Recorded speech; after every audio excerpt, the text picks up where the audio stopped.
Two's company, but not three. That's too much company. Nailed it.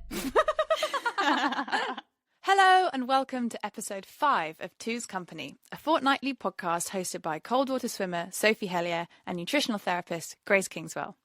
Today's episode is going to be a bit of a mailbag special where we sprinkle your questions throughout the episode. We'll also be discussing summer fashion, the local elections and our thoughts on contraception, along with some vagina facts, because no episode would be complete without them, and what we've been enjoying, reading and watching this week. Ah, it's nice to be back. It is, isn't it? Always feels like a while in between episodes. It's been another big week in the news. Derek Chauvin was convicted for the murder of George Floyd. And although it was obviously a relief, there was a lot of conversation around the fact that we can't confuse accountability with true justice. And, you know, this is just the start. And what we really need is lasting change in US policing. There's a new bill I was reading about in the news this morning called the George Floyd Justice in Policing Act, which has prominent measures that includes things like bans on chokeholds and a framework to prevent racial profiling. So hopefully this is the start of positive change. Yeah. And tell us what's been going on in the football world. So. Yeah, in other news, there's a bit of a footballing fiasco, which took over the headlines for 2 days. Even I heard this, and I don't know a thing about football. Even Boris Johnson was talking about the rise and fall of the not-so Super League. So the European Super League was a plan to form a new breakout league, which was basically just a closed shop for the richest clubs. The idea was that they'd play each other more often and therefore make more money. Mm-hmm. And the 12 clubs included, you know, the biggest clubs, Man U, Liverpool, Barcelona. 79% of supporters hated the idea because it threatened the entire fabric of the League of Football and it was driven by greed. But the Super League basically fell apart and crumbled within 2 days, and all 6 English clubs. Oh, so it's been completely. So it was just like crazy football headlines for 2 days, and then it's all over.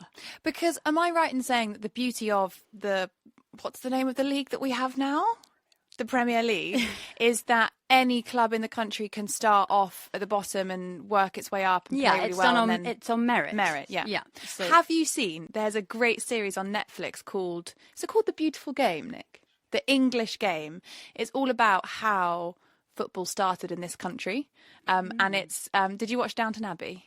I love Downton Abbey. So it's by the same writer who wrote Downton Abbey, Julian Fellowes, and he's written this series, and you'll love it.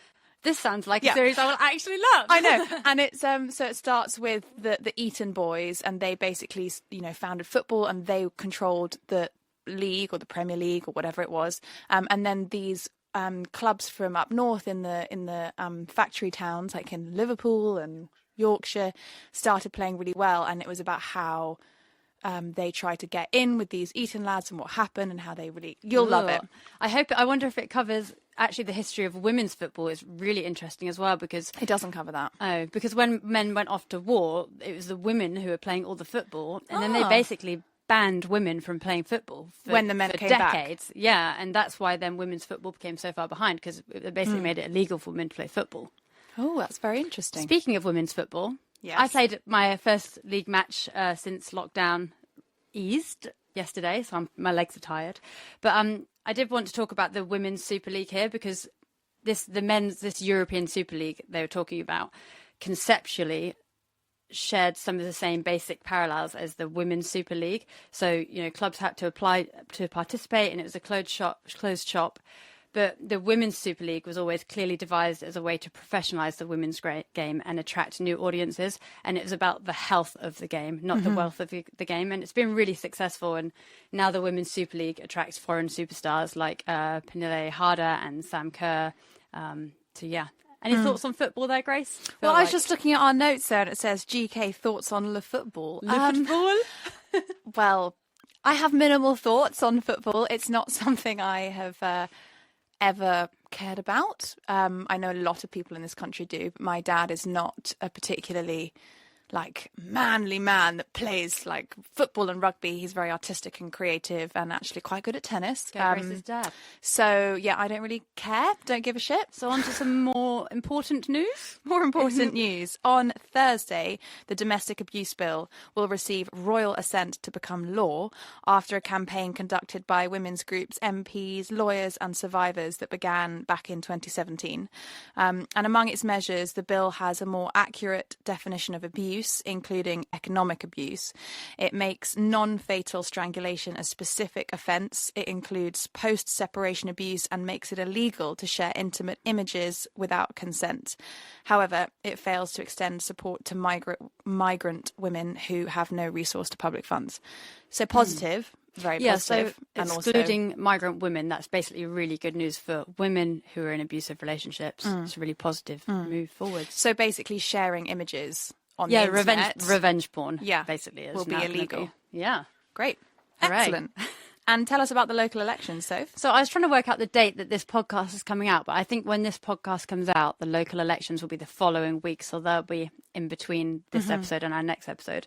So the local elections are basically deciding who's in charge of local public services and how they are run. Things like our local libraries and the care for disabled and elderly people. And last year's elections were delayed, postponed, cancelled, whatever, because of COVID. So this year's local elections are like one of the biggest local elections ever. Now, I previously didn't know that much or care that much about local elections, didn't think they were that important. But actually, my mum is currently the county councillor for Bideford East. And although our politics don't necessarily align in many places, I've learned a lot more about like her job role and what she does and how important it is.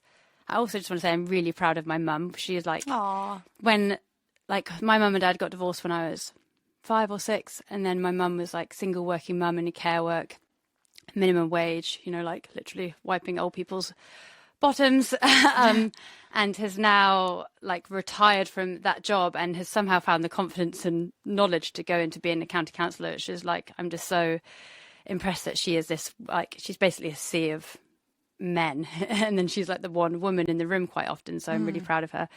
But yeah, like for her, she's Bideford East, which is in North Devon, and she's done things like put a lot of money and resources into making the town more accessible. So she's had like tactile slabs laid for people who are blind, and she set up a program refurbishing laptops and giving them out to children in low-income families who need them for homeschooling. And there's all this like really great kind of community-based work that she's doing in her job role. So I will be out voting in the local elections. Yeah, so actually the local elections are sort of the thing that affects us more on an everyday level. Yeah, so. And if there's a pothole in the road and you want it fixed, yes, you need to know who your councillor is. And finally, in our little news roundup, it was Earth Day last week. And did that mean anything to you? Well, it meant that you could not go on Instagram without, a fashion brand or a food company or an influencer posting about Earth Day, which I know you have some thoughts on because you didn't go on social media that day, did you? Yeah, I just chose not to participate in Earth Day. I kind of stayed offline for the day. Although I think it's important to raise awareness of, climate change and issues that Earth Day is highlighting, I also think a lot of it is just marketing and greenwashing bullshit. But don't you think, though, because I completely agree with that statement, but you're very informed, and I think for you, every day is Earth Day, and the way you live your life is in accordance with that. But for the average person that on a daily basis is not that engaged with our natural world, our environment, conservation, maybe having these days like International Women's Day or Earth Day, it actually puts it in their consciousness. And I think that's probably good, even if it is because their favourite influencer who doesn't normally talk about it is suddenly talking about it. Yeah, I mean, I think you've hit the nail on the head there. It absolutely is important for a lot of reasons, but for me, as someone who like hangs out in the influencer space, I basically, for Earth Day, I have a lot of brands contacting me, wanting me to collab, the same as I do on International Women's Day. And exactly as you said, for me, every day is Earth Day, every day is Women's Day. And if you want to pay me to write this article about sustainability, you can pay me to do it next month or the month after. Like, I'm not going to do it just because it's this one specific day. Like, for me, that is important work all year round. And these brands can pay to work with me on it all year round, not just for one day. So I just kind of tapped out for the day. And of significant importance, I think, is the fact that we need to mention India's mounting COVID crisis. There was something in the paper this morning that said that projected numbers are, going to be about 500,000 infections per day. Per day. And, there's almost like no worse place than India because, well, any country that has a huge population, a large majority of which live in very, very close contact with each other, if that gets, if that takes hold, we could be in a totally different situation. And it's, I think it's important that we don't forget that it will touch us here in the UK as well. We're a global population. We're not separate. And it's a concern. Yeah. And I had learned, I just did my lifeguarding exam again and have been doing these volunteer lifeguarding shifts at the beach. And from doing that, I've learned that we are in the UK really low on oxygen. So for a lot of illnesses and ailments as lifeguards, we will often give oxygen to people. And basically at the moment, we're only allowed to give it in like very severe cases of things because there's a UK shortage on oxygen. So, it is already, there's I think there's probably a global shortage on oxygen. And that's one of the main things that's really bad in India at the moment, right? Is there's no oxygen. Yeah, totally. Time for a jingle? Wait. One more thing. Explain it to me. I wanted to tell you my favourite news of the week. Yes, but explain it to me. The jingle. Oh, yeah. Okay, hold on. Time for a jingle. 1, 2, 3, 4. Explain it to me. Unprofessionally. I'll keep it short and concise. Yeah, that'd be nice. So, Grace, I wanted to tell you about my favourite news of the week. I love it when something comes up on our show notes that I have, like, I just have read this name and I have no idea who this person is. So I have to try and explain this right. Basically, a year ago, when the pandemic started, this guy in America called Josh Swain sent a tweet DM to all the other Josh Swains he could find on the internet saying that, hang on, I actually screenshotted it because I thought I'd read it. It was quite funny. It says, "You've probably wondered why I've gathered you all here today."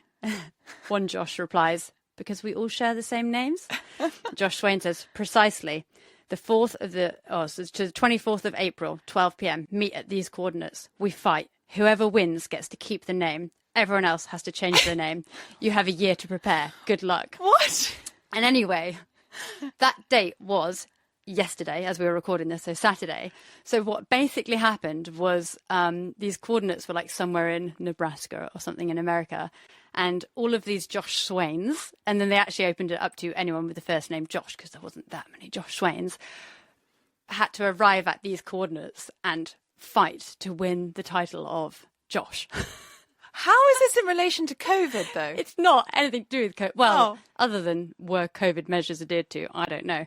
But so what happened was there's this field in the middle of nowhere full of pool noodles, and the two Josh Swains basically start off in a circle, and they look like they're going to fight, and they've got their fists up towards each other, and everyone's going like, "Swipe his legs out, get him, yeah!" And then they start doing rock, paper, what do you call it? Scissors. Paper, scissors. And one Josh Swain wins, and he wins the title of Josh Swain. And then it turned into basically like a huge pool noodle fight of like hundreds and hundreds of people called Josh. And the winner was like a 4-year-old boy called Josh, and he was crowned with the Burger King crown. Where did you read this? This is on one of your Twitter trolls, This isn't went viral on Twitter. It was it was quite funny. If you're on Twitter, go look at Josh Swain's pool noodle fight and that. the ultimate Josh. Team Josh. What else have you been researching on Twitter for this podcast? I was going to bring up Colin the Caterpillar, which also went viral, but I feel it's a bit niche, so I'm just going to let it slide. Okay. What have you been doing this week? Well, lots of tennis, as usual. I'm actually a bit under the weather, I think. I've just got to that point where I've overdone everything, and I'm feeling a bit poorly, and it's been a bit of a wake-up call to kind of slow down. But we were going to talk a little bit about summer fashion. Oh, yeah. Because we've both been purchasing Birkenstocks. Lol, Grace said, let's do a fashion segment. I was like, I am the woman who's always dressed in like Crocs, tracksuit bottoms and a dry robe. What do I know about fashion? Well, it just made me think, like, there's us buying, you know, practical footwear for a Cornish summer. If I still lived in London, I probably wouldn't be doing that. And it made me realise that actually in Cornwall, summer dressing is just a change in trouser, but still with a woolly jumper. It just doesn't get warm enough to wear. I'm going to have to throw out all my clothes, basically. The London wardrobe is very different to the Cornwall wardrobe. But on a more useful note, what are some of your favourite sustainable brands and ways to shop for It's summer? actually a very timely time for us to talk about fashion because as recording this, Fashion Revolution Week just came to an end. And for anyone who isn't aware of Fashion Revolution Week, it came about after the collapse of the Rana Plaza garment factory in Bangladesh in 2013, which killed over 1,000 mainly female workers and injured another 2,500 people. And more than half of those survivors still remain unemployed 8 years later due to injuries and psychological impact of the disaster. And that factory was mass producing clothes, like fast fashion clothes for brands like Primark and Mango. And over the last 8 years since the tragedy, the fashion revolution's basically become a global movement pushing the fashion industry to clean up its act. So when we're talking about summer fashion, I know that we're both kind of aware of the sustainability and ethical angle of that. Hence, we do a lot of shopping on Depop. Okay, so do you follow Depop Drama on Instagram? I love Depop drama. I can't believe we didn't think to put this in our plan. So I've just gone on my phone to try and find an absolutely banging message. Okay, wait, hold on. Oh, I'll just read the most recent one. We really are like the serious and then the trivial sandwich here, aren't we? Some of them are so brilliant. This is just the most recent. Hi, do you mind if I get some fashion advice, please? What do you need help with? Basically, I'm going round to a guy's house for the first time and I have no idea what I'm going to wear. Oh, friend or boyfriend? Kind of in between. I see. What were you thinking? I need something that will make me look sexy. That one's actually not that funny. Damn. Basically, Depop Drama is the DM messages between sellers and buyers that sort of go viral because of how hilarious they are or how confrontational. Anyway, highly recommend at Depop Drama on Instagram. If you're a Depop user. So Depop, I didn't know this actually, but did you know that Depop has more users than ASOS? No, sorry, I'm still reading. Attention in the room, please, Grace. So Depop, during the pandemic, almost doubled its user base. So it now has 27 million users. And just for comparison, ASOS only has an active customer base of 25 million. So Depop's bigger than ASOS. Yeah. But I get the feeling that Depop is a slightly younger audience. And if I want to sell like a something design or more like high price ticket item, I generally still stick it on eBay.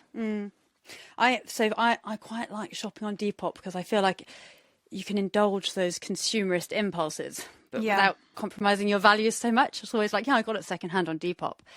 But I know like this explosion for demand in online shopping has ignited a bit of debate over the environmental impact. Obviously, it's like getting delivered in a van and there's lots of packaging and there's warehouse and there is still a carbon footprint associated with it. I did look, there was a report, although I will say it was commissioned by Amazon. Oh, right. But it showed that physical retail creates twice the level of emissions per product sold as e-com. So it's saying like e-com's not as bad, but who knows whether that's true because Amazon paid for it.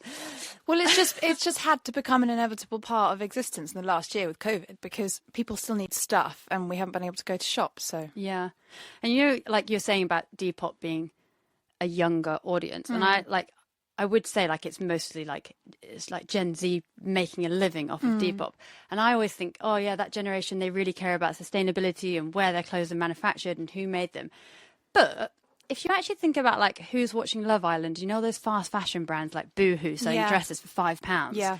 Like that's actually the same generation that are buying all of that crap. Yeah. Well, even just like buying it new, right? And I think that shows that there's still like a huge proportion of young people that, fast fashion trumps sustainability for a lot of people. Yeah. And actually, that's the sort of stuff that does sell on Depop. I know. Although I do often search for vintage Victorian night dresses, of which there are many, because I like to wear them as summer dresses. So I always use this website called Good On You. Have you heard of it? Yes. Okay, so Good On You is basically where did I write down a note on this? Well, you said it's very useful for you to work out what brands to buy and also who to work with as an quote-unquote influencer. So Good On You is basically a website that does ethical brand ratings. So brands are rated from 1, we avoid, to 5. Great. And it scores brands on people, planet and animals. I looked at Birkenstock this morning. Oh, no. Normally before, so I actually, as an influencer, I use it to work out which brands I will work with. And if a brand doesn't score well on Good On You, I normally say, see ya. Yeah. I looked at Birkenstock and they Oh, no, don't don't tell score me. very well. But you can't buy Birkenstocks secondhand because they mould to your feet. I bought my slipper ones on Depop secondhand. But were they secondhand but hardly used, though? Yes, So there you go. Veja and Allbirds, good. Good. Veja don't fit my feet. I've tried 5 different styles. Crocs, massive thumbs down. Yeah. Well, they are basically plastic, aren't they? Yeah, but the good thing about my Crocs is that I think they'll last like pretty much forever. Well, again, that's the other argument, isn't it? It depends how long you wear the item. It depends how much use you get out of it. You know, you could buy something from a very unsustainable brand and wear it every day for the rest of your life, and it's, it's a good. So what's our summer look going to be? So we need to ditch the Crocs for Birkenstocks, and then we can just keep the tracksuits and dry robes. We basically, Grace and I wear linen trousers all summer, and then there's like a day in the year when we suddenly both stopped wearing them and we never wore them again. Yeah. And I, today, have bought the linen trousers back. But you're wearing thermals underneath them. I am wearing thermals I'm not sure underneath if them. it counts. I'm still in jeans and Blundstones mode, but I did purchase some new Birkenstocks this week because my previous pair are worn out and also sparkly silver, and I think I've grown up a bit since I bought those. Oh, you've outgrown them. They'll be on a Depop near you soon. Oh, I don't think they're fit for Depop. Anyway, moving on. Shall we do some vagina facts? Vagina facts. Vagina, Vulva. labia, Clitoris. notorious, VAG. Vagina facts. So, Soph, what is your vagina fact? Let's talk about the thing that nobody wants to talk about. Discharge. I said to Grace over a cup of tea this morning, I think you're the only person I talk about discharge with. We talk about it a lot. But I've never talked about it with anyone else, really. Oh. It's not a thing often discussed. I actually haven't either with any of my girlfriends from school. Are obviously, I've known them since I was 3 years old or something, and we're all really great mates and really close, but we definitely don't have the types of conversations that you and I have. I will reserve from podcast some of the discussion we had this morning about the in-depth of our own personal discharge. However, Please do. discharge, it basically serves a very important function. So it's there to carry bacteria away and just keep things happy and healthy inside the vagina. Grace touched on it in a previous episode, and that's why it's really important to not wash or clean inside your vagina, because it's basically cleaning it all on its own.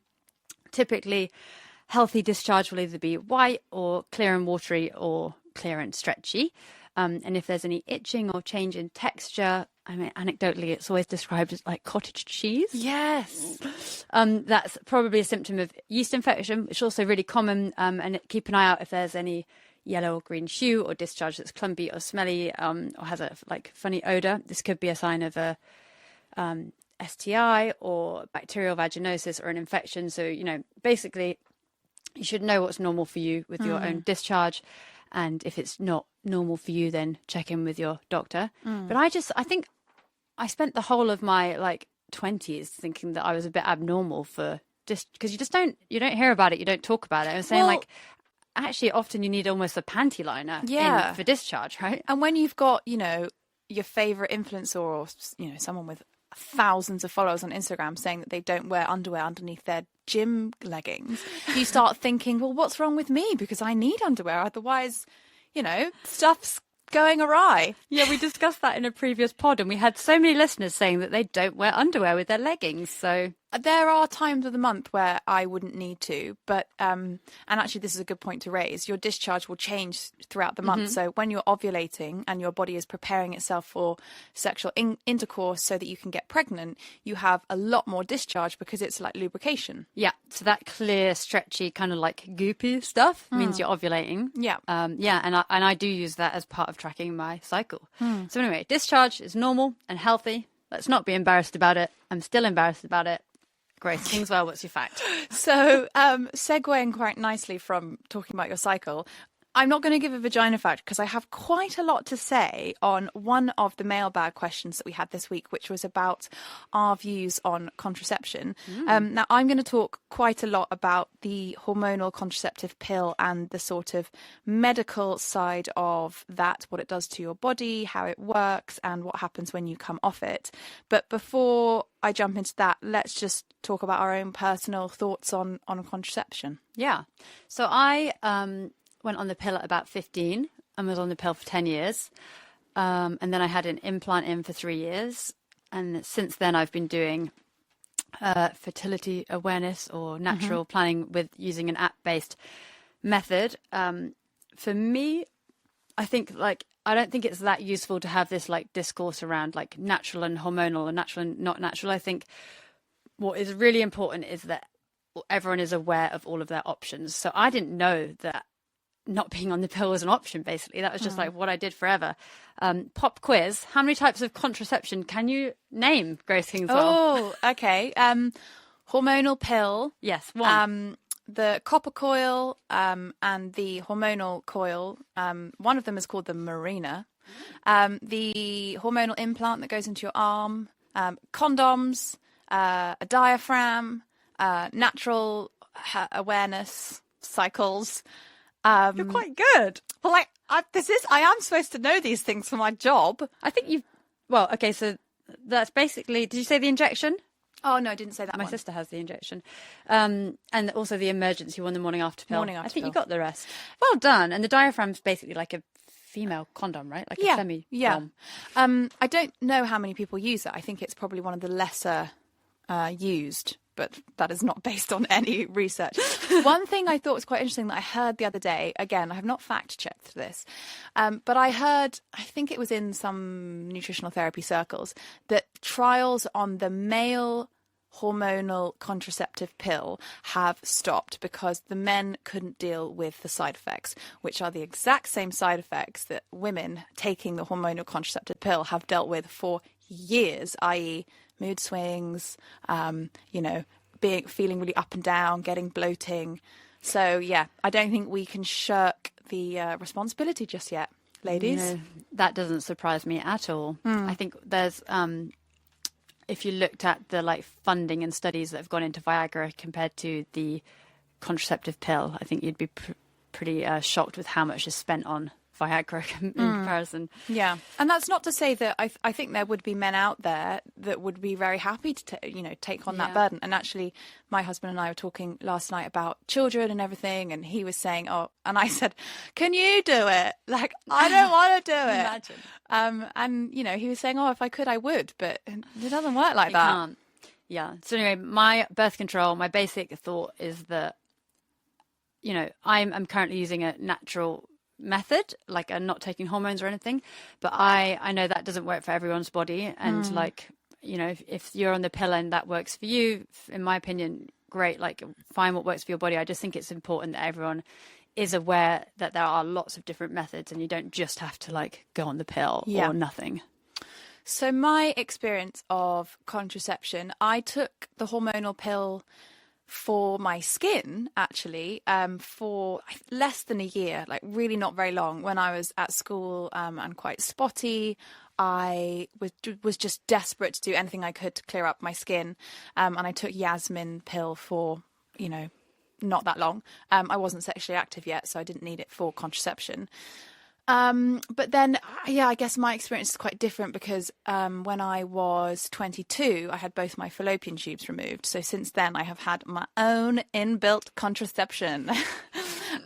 So actually, that sort of fear, I think, that a lot of women have growing up of, oh God, what if I'm pregnant? Or did the condom break, or what about the pre-cum, and all those irrational fears that you have when you're sleeping with someone. I haven't had to deal with those, and I'm not sure if I'd go as far as to say that it was a silver lining, because actually I think the situation that I'm in now is way worse. Yeah, I don't think you always have to find a silver lining. Sometimes things are just shit. Yeah, but the bottom line is that I haven't had to think about contraception, and I, in a sense, I do feel relatively lucky that I haven't needed to put artificial hormones into my body. And on that note, I am going to talk a little bit about the pill, because as some listeners will know, or as some listeners may have experienced, a few things happen when you take the contraceptive pill. So often, if we've been on it for a long time, and is often the case, you're with your partner, you've been on the pill for ages, and you decide you want to have a pregnancy, you come off the pill and your periods don't come back, or you find that it takes ages for them to become normal again, and you think you're just going to be able to get pregnant like that, and it doesn't happen. And the reason for that is when we're on the birth control pill, we're not actually having a period. So even on the ones where you do have a bleed, where you come off it for 7 days and you have a bleed, it's called a relief bleed. It's not a real period. It's a fake period, because the hormonal pill completely hijacks your own natural cycle and your hormonal production. So it gives synthetic hormones, and that comes with a number of drawbacks. So the body has its own feedback loop, which is communication between the brain and the hormonal glands. And when we have an excess of hormones, as we often do actually with the hormonal pill, we have excess synthetic hormones going around, the body slows down its own natural production of hormones, which is why then when you come off the pill, the body's not making hormones, because that feedback loop has been messed around with. So that's why it can take months for the period to come back.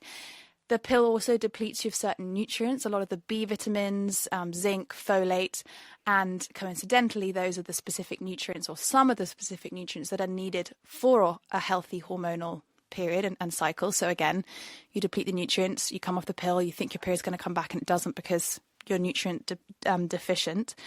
And then there's all the stuff with detox, anything you're putting into your body, even if it's alcohol, but certainly synthetic, fake, in inverted commas, hormones need to be processed by the liver.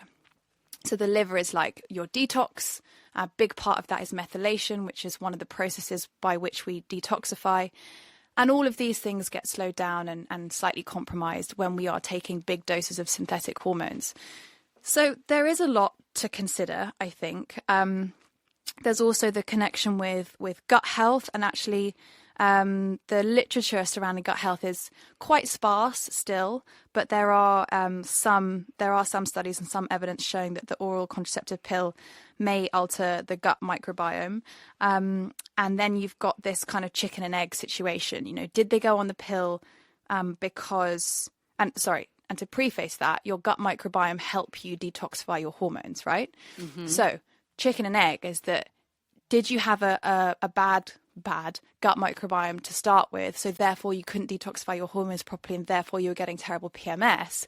Or did you go on the pill, which then impacted your gut microbiome, which then meant that you still couldn't detoxify out your hormones properly? It's quite early, and this is making my brain hurt. So I'm nearly done. The complexities of birth control. So, and also, the gut microbiome is massively tied up with the HPA axis, the hypothalamic pituitary adrenal axis. Glad you explained what that was, because I still don't know. So that is basically your stress response, your nervous system, and your hormone production that works together as a big system. And yeah, so there's a lot. It's not as simple as going to your GP and him saying, "Oh, did you know there's or her?" Sorry, klaxon. And them saying, "Oh, did you know there's a slight correlation between taking the hormonal contraceptive pill and blood clots?" And you saying, "Oh yeah, that's fine." It's a lot to think about, and I agree with you. I think the most important thing is making an informed decision. Yes, and often we're not given that informed decision, because we go to our doctor and we say, "My periods are really heavy, they're really painful. or I'm terribly spotty, you know, what can I do? And we're just literally just handed out the hormonal contraceptive pill. And I think one thing I'd like to say that I think I've mentioned on this podcast before is that women can only get pregnant the day after ovulation. Sperm can live for 5 days, and very healthy sperm can live for 7 days. So that gives us a fertile window of between 6 and 9 days. Yeah. Outside of that window, you can't get pregnant. So depending on the health of the sperm and the health of ovulation, if you start tracking your cycle, you understand your hormonal fluctuations and your fertility signs, you can prevent a pregnancy in the same way that you track your cycle to get pregnant. Yeah. So I've been using natural cycles. Natural cycles, yeah. I've been using it for 6 years now. And whenever I talk about it, I get a lot of backlash and from women. Like, people hate me talking about this, and they hate the fact that I like promote it in a way. But for me and my body, it works. And as you're saying, I can track my cycle. I know what day I ovulate. I know what week I'm fertile. I know when we either don't have sex or use a condom. And yeah, you know, it relies on you having a regular sleep pattern, on not drinking lots of alcohol, on having regular periods. Like, it isn't for everybody. For me, it's brilliant. And, you know, if anyone wants to talk to me about that, just drop me a DM and I'll chat away to you about it. I've been using it for a long time. And for me, it was a relief to come off of the pill.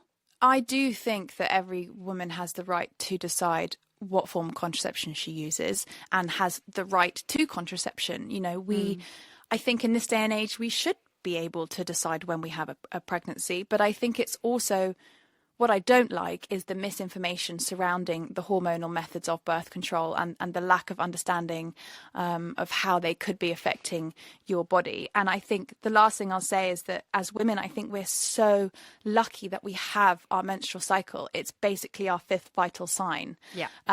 So every month and something I ask all of my female clients is, how are your periods? What are they like? Tell me all about it.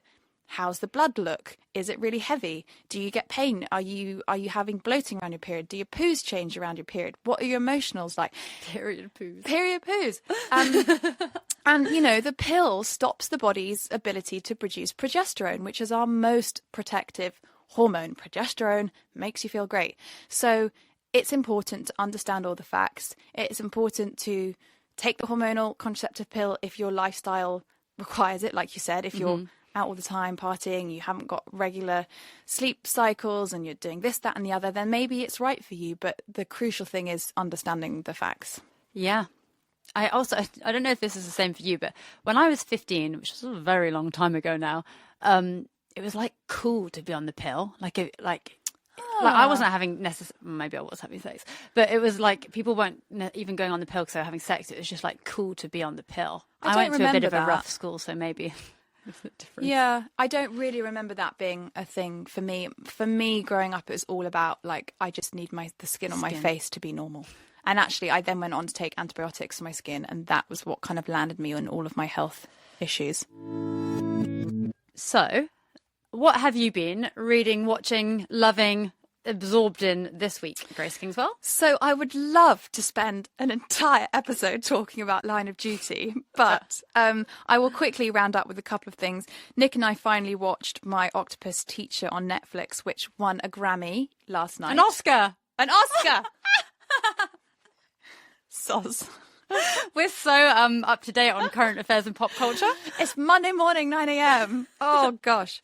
I really enjoyed it, actually. I had a lot of people from the swim community had messaged me to say, watch this if you're really into cold water swimming. So I wasn't quite sure what I was in for. I thought it was going to be a little bit more about, swimming and stuff, which it is. But the main thrust is this incredible relationship that the guy making the documentary has with an octopus. So yeah, I enjoyed that and highly recommend. I didn't. Everybody was talking about this film. I didn't love it. I mean, I didn't love it as much as Line of Duty this week. Okay. Grace has been trying to persuade me to watch Line of Duty all morning. I will watch it at some stage. I just think you need to watch it now because Twitter is incredible. I don't have the time. Look, when I start watching a series, I get so into it Johnny, so this week I've been watching This Is Us. Bit late to the game because I think there's already like 5 seasons. But Johnny keeps making jokes about me having like an IV drip of This Is Us into my bloodstream, and the fact that I'm like completely. He's like, you need to talk about addiction on the podcast because you're addicted to this series. So when I finish watching this series and I have some more time in my life, I will then watch Line of Duty. Okay. But This Is Us is an American romantic family drama television series thing. It's on Amazon Prime, I think I'm watching it on. And it follows the lives and families of 2 parents and their 3 children over several different time frames. As I said, I'm late to the game here because there's a few seasons. The first series came out in 2016. But it covers so many different issues, such as a white family adopting a black child, adopting, fostering, obesity, poverty, drug addiction, sibling rivalry, and it is so good. I have cried my eyes out every single episode, and there's always like a little twist and turn, and I strongly recommend that you watch it. Is it as good as Hervé from Call My Agent, though? I mean, Okay, this is so my question. I also haven't seen Call My Agent. I'm too busy watching This Is Us. So the way that you've just described This Is Us to me, I feel like I need to be in a very emotionally stable state to watch it. And actually, in the evenings, a lot of the time I just want, comedic diversion. And that is what Call My Agent really gives you. I saw a great meme that said something like, my forever energy is, no, Hervé is my forever vibe or something. And he is a fabulously camp French agent. So like an agent for an actor, famous actor. Is it subtitled? Yes. Okay. But you'd really like it because you did A-level French. I did. And I keep like picking up, I'm also a linguist by trade. I didn't do French at university, but I can hold my own. Multi-talented. And I am loving I love everything about France. I'm obsessed with, as everyone is, I think, that like Parisian cool, and the one of the main characters, Andrea, is just the epitome of sassy French Parisian women. She's also she's in a lesbian relationship, and they've just had a baby, and the dynamic between the paternal father, or like the man that gave the sperm, and her wife is very, very interesting. It's just so funny, and it's so brilliant, and I just love everything about it. So if you would like a TV binge this week, we've just given you several recommendations. Yeah. We'll see you in 2 weeks. And if you watch Line of Duty, I highly recommend the podcast called Shrine of Duty, which is hosted by 3 Irish people. I don't know their names because I've actually only listened to one episode, but Nick and I nearly wet ourselves on our drive to Plymouth over the weekend listening to this podcast. It was brilliant. And on what you've been reading this week, Grace, did you get some exciting posts? Guys, big announcement. Hugh Fernley-Whittingstall sent me his book. We have been emailing, and He listened to the podcast. and I am interviewing him for Two's Company. It's in the diary, so I feel like I can say that. If it doesn't happen for any reason, I'll obviously eat my words. Grace and Hugh are besties now. But watch this space. Agree to disagree. Things we disagree on. Agree to disagree. Things we disagree on.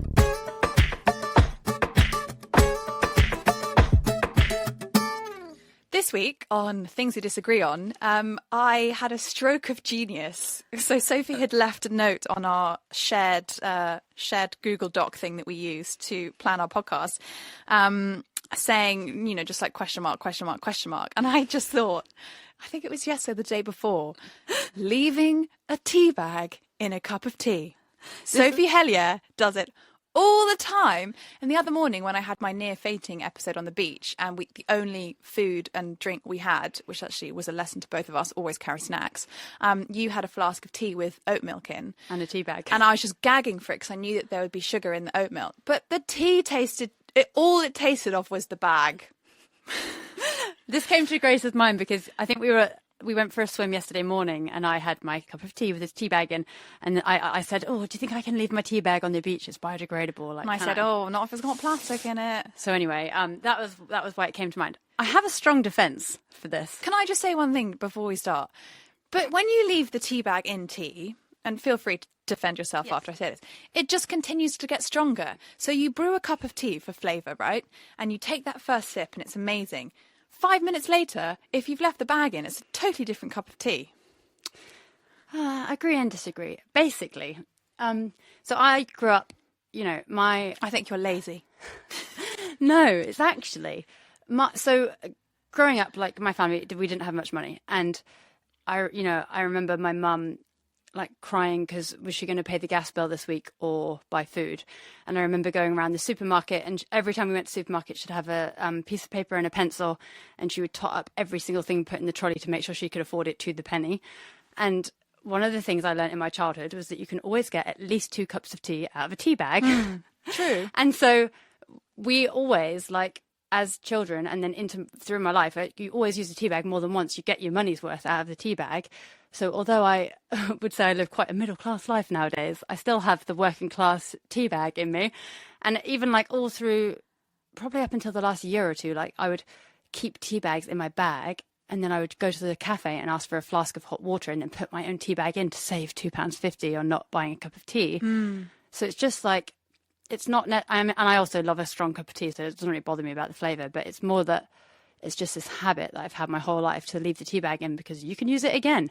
Well, I'm very sorry then for saying that you're lazy. But can I also just say that I think the best practice if you want 2 cups of tea from a tea bag is to put your tea bag in the mug, pour on the hot water, and let's face it, when you pour on that boiling water, that's when you get the most flavour from the tea.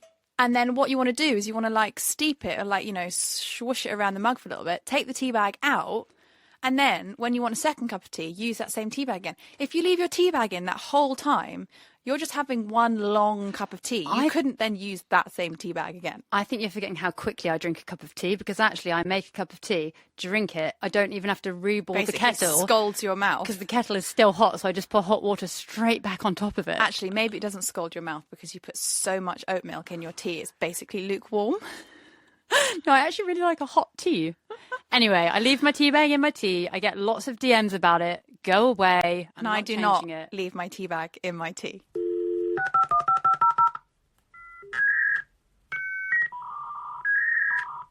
You've got mail. So we've already done, which mailbags did we've? Contraception was one question we had. So there was one mailbag question. Some listeners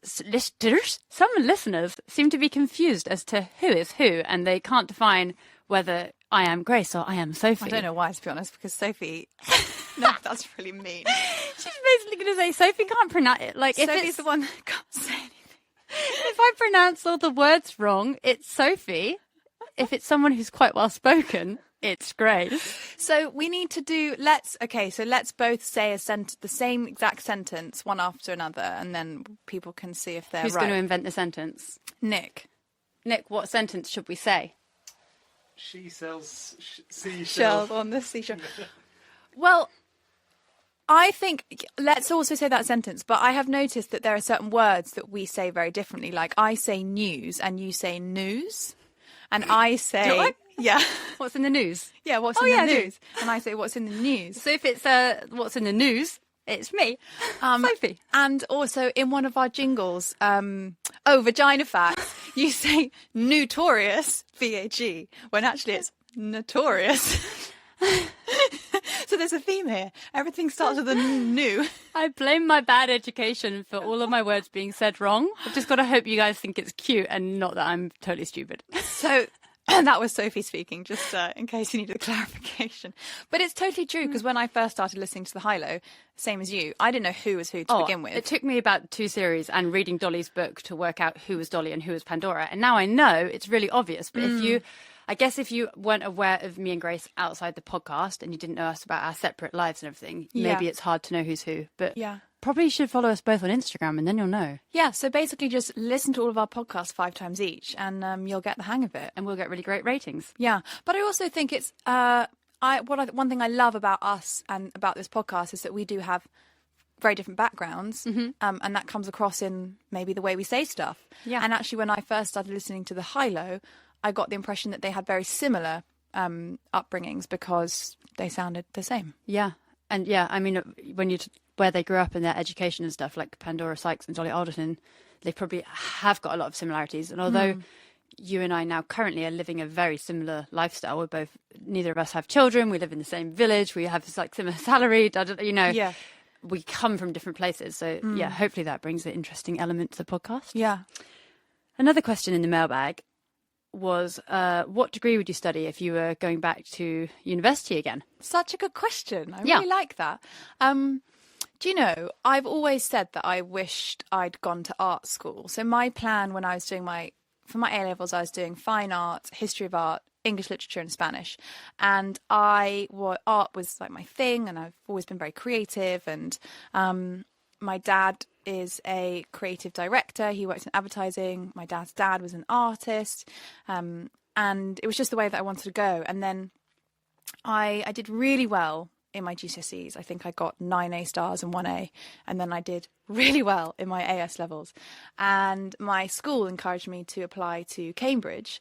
And I went for a choral scholarship, which I got. And then I had... What does that mean? So I was... Choral? I was basically just in the choir, and I got a small amount of money you got for being a scholarship for being singing. Yeah, being singing. That's not a sentence. And by that stage, it was sort of too late. You know, I got an offer from Cambridge for 3 A's at my A levels, and they basically said, "We don't give a shit what you get in art, and please can you drop it as a subject?" Because my plan was to take 4 A levels because it's so time consuming. They knew that if I still was doing art, I wouldn't have the time to put my other subjects, and I wouldn't get my 3 A's. So I dropped art after AS level, and I always said, "Oh, it's fine. I'll go to uni and I'll do a foundation year afterwards, and then I'll kind of go and do what I want to do." But I did a 4-year language degree at Cambridge. So it was almost kind of like I'd already taken a gap year because I spent my 3rd year living abroad in Athens. And by the time I'd finished that, I didn't want to pay for another degree, and I didn't feel like I had the time to then go and do something else from scratch. And I sort of went off straight into, you know, trying to get a job and making my way. So I have always regretted that a bit, but I actually loved my 4 years at Cambridge. It taught me to think critically. It taught me so many life skills, like really how to apply myself and how to work hard and how to graft and how to write an essay and all of these things. So I actually wouldn't change. You wouldn't? No. But what is your nutritional therapist? Yeah. Was that another degree then, or is that a different qualification? So I have a degree in languages, but I knew that I never wanted to be... Classic thing, you go to university, you do a degree, and it has no bearing on what you actually want to do in your life. So these days, I actually think, you know, doing vocational degrees is really good. I also think, you know, if university is not for you, don't go. It's so expensive these days. It took me a long time to figure out what I was really interested in. And I think for me, it was like my own health journey and my deteriorating health and just wanting to learn more about what was going on.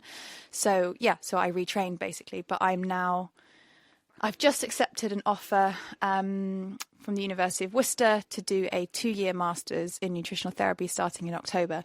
So yes, I am already a nutritional therapist and I have a 3-year diploma in that, but I'm going to do a master's so that I am, you know, I'm future-proofing myself. I'll be fully accredited with the governing bodies that I want to be accredited with, and it's just something that I need to do, and I'm going to learn a lot and hopefully, you know, be a better practitioner.